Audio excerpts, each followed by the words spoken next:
everyone, it's Cass from Cass Fitness, and today we're talking about water. Yes, water again. I'm always talking about water, right?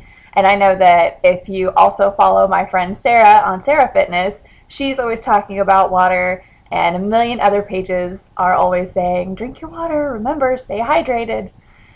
And I know you're probably a little annoyed, but I'm going to give you some facts so that maybe you'll look at it as a good thing instead of an annoyance in your newsfeed. Water is really important to your body, and I know you hear that a lot.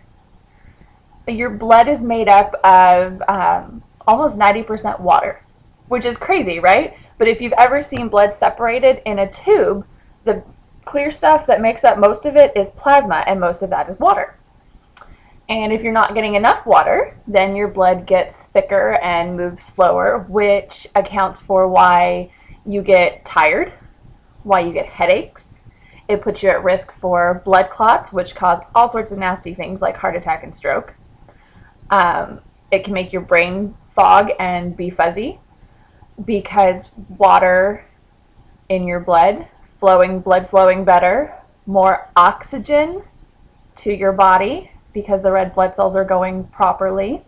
It can even, if you're dehydrated frequently, weaken your immune system because your white blood cells can't get to places that they need to go to fight infection. Think about it, right? So it can also cut down on how sore you are after a workout, because soreness comes from lactic acid buildup in your body.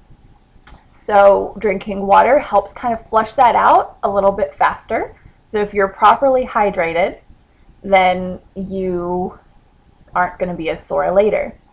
Now, another big question that I get is, well, how do you know how much water to drink? How do you remember to drink water? I always forget to drink water. I don't remember until I'm dehydrated. And honestly, it's just got to become a habit. There is no specific trick. I can give you a dozen different tricks and tips, but until you find one that works specifically for you, it's not going to work. Now, I like to we have gallon glass containers that we bought on the internet that we used to keep milk in. We do raw milk, and we store our milk in that. I'll fill one of those with water at the beginning of the day so I know it's a full gallon. And then I'll keep it on the counter and only pour water into my cup from that. So then I can watch the level go down over the course of the day. And actually, if I see it, then I'm more likely to get my gallon of water, which I try to drink that much a day, true. I get my gallon of water in before the afternoon, which is crazy to some people, but it's just become a habit for me. If I'm not properly hydrated, I notice big time. Now, some people I've also seen will buy little plastic water bottles, and they'll do lines and they'll write times on them. And at that time, they will drink as much water as is in that space. So that at the end of the day, they've had 1, 2, 3, however many water bottles worth of water. There are also plastic jugs, gallon jugs that you can buy. You want to make sure they're BPA free. We're finding out BPAs are bad and yada, yada, yada. You can put sweeteners or citrus in your water to give it a little bit of flavor if you get bored with water, but I just like the taste of pure ice water, and actually I like my water room temperature, which I know probably sounds really weird to some people, but for a long time we didn't have an ice maker, and so I got used to drinking room temp water, and so now that's how I like it. That's how I prefer it.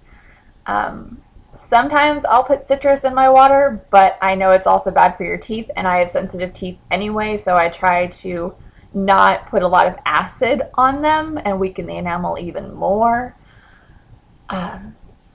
But some people like cucumber and it's not as acidic, so it's up to you. If you have any specific tips or tricks on how to remember to drink your water, or if you need help remembering to drink your water, please shoot me a comment, and sharing is caring. Show the like button some love, guys. I'll talk to you later.